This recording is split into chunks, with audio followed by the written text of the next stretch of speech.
Hi everybody, it's Meg with the Rescue Garden. We're here with a few of the kiddos from the LA 400 situation. We're just doing some hay. And I gotta get something off my mind and my heart, guys, because the mama person's a little upset. This has been a very difficult week, and this situation has been way beyond just rescuing animals. We have battled the city of Los Angeles, animal services in particular, do their jobs, and they have decided they're going to turn around and tell some fibs about us. We have tried to find placement for the rest of the animals. We've tried to treat the animals we have, working on getting vet appointments. There's just been a lot going on, and we've been dealing with a lot of press, and we've been dealing with a lot of not very nice little comments. So I want to set the record straight, because things are going to start happening over the next few days. Animals are going to be removed from the property. The shelters will be receiving, the city shelters. There are 6 city shelters for Los Angeles. They will be receiving animals over the course of the next few days, and we rescues that have been involved with this from the beginning are going to do what we can to help. We have already sent supplies. We have offered help. And we're going to see if the city will allow us to help. I want to clarify one thing about the shelters, though. It's not the shelters individually. We have some really great staff, amazing volunteers at the shelters. It is the powers that be. It's the powers that run the place, run the system that I have a problem with. Anyway, if you want details on that, you can check our previous posts, and I'll give you the list of those rescues in just a moment. But we've been battling the city, we've been battling comments, we've been trying to figure out what we can do to help, trying to make sure these guys are okay. So the basic timeline, and I'm not going to go into detail, like I said, because we've just looked at our previous posts. The basic timeline is last week, I believe it was on July 16th, the Animal Services for the City of Los Angeles sent a letter email to SoCal Guinea Pig Rescue, and I don't know who else may have gotten that letter, but I know she did.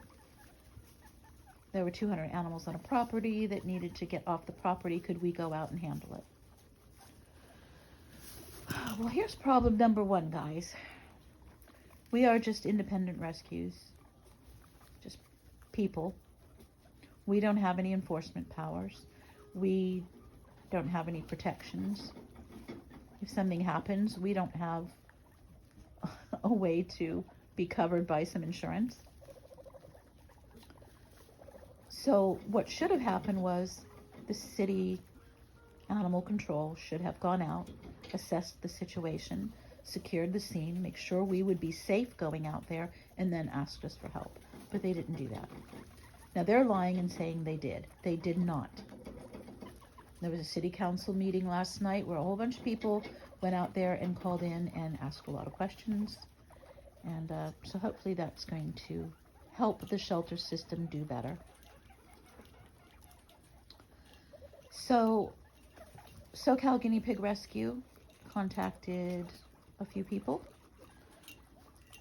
and the people that offered to help, that said we could help, even though we're all closed for intakes, were me, We Companions in San Diego, Vegas Friends of Guinea Pig Rescue in Las Vegas, 2 shelter volunteers, and a cat rescuer who we all know and have worked with, who sometimes helps us with guinea pig situations. So we 5 ladies from 2 rescues, 1 independent volunteer, 2 shelter volunteers. We went out there to the scene with We Companions and Vegas Friends on standby to receive animals. we were not prepared. We could not have been prepared for what we saw. When they said 200, we figured, okay, there's probably 50, maybe even 100. Guinea pigs run back and forth. People try to count, and I don't know if you've ever seen a herd of guinea pigs in person, but it's hard to count these little guys. And it happens a lot where people say, oh, there's 50 guinea pigs, and we go out there and there's 20. And not because we've missed any, but because they've seen the same guinea pig run back and forth a few times. They're very fast. So anyway, we went out there thinking there's going to be 200 at the absolute positive max. We had no way to know that there would be at least double that, or what the conditions were going to be, or the time limit we were going to have, because the resident didn't get home from work until 6:30, so we couldn't go out there until 6:30. And, you know, it gets dark around 8:30.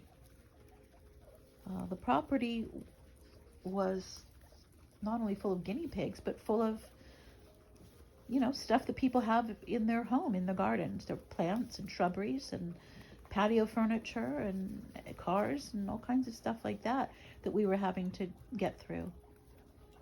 And we were crawling around in dirt and guinea pig poop and reaching in with spider webs and dead guinea pigs. So people have commented, oh, well, you only got 33. Well, you didn't do any good. Well, what does that matter? Well, it matters to those 33. And it matters to us that we were able to at least save 33. And it destroys us that we couldn't take them all.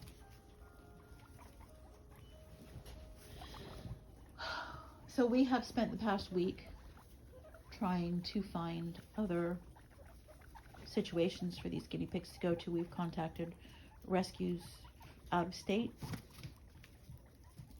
just trying to think of everything we can to get the rest of those animals. Battling the city, who then forbade us from going out there again to get any more. The homeowner would not, or the homeowner and the resident would not let us go out there. The city wouldn't let us go out there. We had our 33, and that was all we could do for the time being. We were mad. We were distressed. You got a group of people that just aren't sleeping or eating or doing anything normally because we're so upset about this.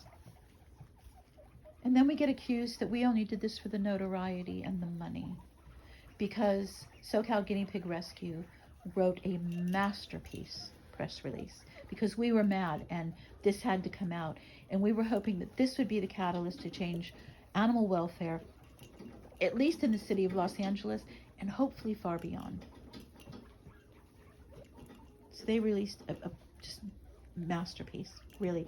I am so proud of SoCal Guinea Pig Rescue, not only for unwittingly becoming the point person on this and having to deal with all of that, having to deal with news agencies contacting them and writing that press release, to finally say enough's enough, to throw down the gloves and stand up to the powers that be, to try to make the difference. And you know, we've all been trying to make the difference from behind the scenes and quietly and calmly and sweetly, and that doesn't work apparently. People have made comments like, oh, well, you can send them to labs to be experimented on, or, well, people can eat them, or who cares, or they're just guinea pigs, or why don't you just go dump them somewhere in a park, or you're just doing this for the money and the fame. No, we didn't want that. Let me explain something to you. You rarely see our faces on the camera. Why? Because this is not about us. This is not the Meg show. This show is about these guys. We're not stars, and we don't want to be. That's not what this is about. That takes the focus off the focus, which is these guys and the cause of animal welfare.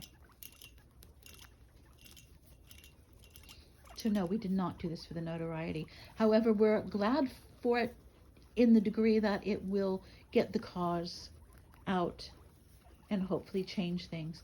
Not because we want to be movie stars. It's not about the money. It's not about the notoriety.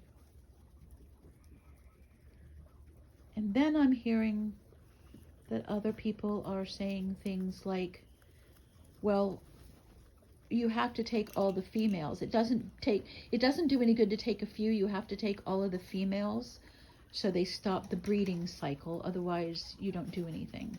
Well, yeah, that's basic biology. No duh. Thank you for that stunning report, Captain Obvious. We know that. I was told this, but I did not see the video. I don't want to watch whatever person that was because it would make me very angry. And I'm angry enough. So it's basically saying we don't know what we're doing. Well, yes, we do.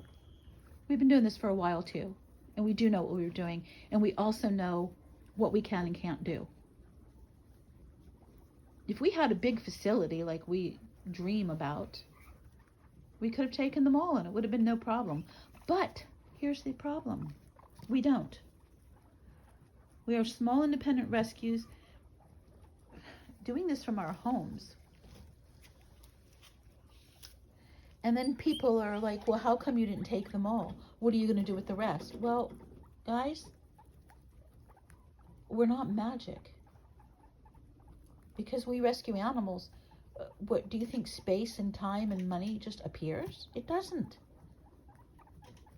I have over 100 animals here right now. I think it's 113. Something, I don't even know. I don't even know anymore how many animals I have here. This is all I do. And I do it by myself.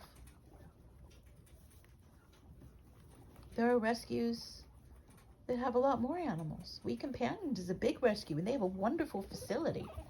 And if you're ever in San Diego and you've never been there, I encourage you to go because it's really cool. And you'll learn a lot. But you know what? Even they have their limits. I don't know if you can see this little squirt in here. This little baby is so diligent about eating. It's so adorable. We all have our limits. Time and space and money and... You know, these guys have to go to the vet. They have to have attention. I figured out if I gave each animal here just 5 minutes of my time per day, that's 8.5 hours per day. When would I feed them and take them to the vet and clean them and everything else? When would I go and buy their hay and everything else? You guys got to understand, it's not magic. And we can only do what we can do. And if we only saved 33, at least we saved 33. And we were working on saving the rest. But there was nobody else. And animal services wouldn't do their job. Believe me, guys, we talked to everybody and we got one no after the other. One I can't after the other. And you know what? We can't really either, but we did. And all we could do was 33, but we did it. Anyway, I just needed to get that off of my head and my heart because it was really upsetting me to think that people are trying to lie about us and make us look bad. And we have worked our butts off this week. And I am so incredibly proud of SoCal Guinea Pig Rescue. They didn't mean to be the point person on this. They certainly did not mean to have all this attention. And I am so grateful to them and so proud of them. And I am grateful to call them my friend. We've had support from a lot of the public, aside from the nasty people. And we appreciate that. We've had support from some of our rescue friends. South Bay Rodent Rescue came over with a carload of vegetables and put the word out for us that all these animals were here. She and I have worked together a lot. Christine's awesome. And we're grateful for people like that. We're grateful for our public who shares our posts and donates and gets the word out and just cares about animals, because that's positive energy. Your kind words, your concern for animals. That means a lot to us. So thank you for that too. Okay guys, thank you for coming to my TED Talk. Once again, the mama person rambles on. Really, she got to see some cute guinea pigs. I hope everyone has a lovely evening and an even better tomorrow. And please stay tuned to the Rescue Garden and SoCal Guinea Pig Rescue for further updates, because we'll be getting the news out as we find out. Take care, folks. Good night.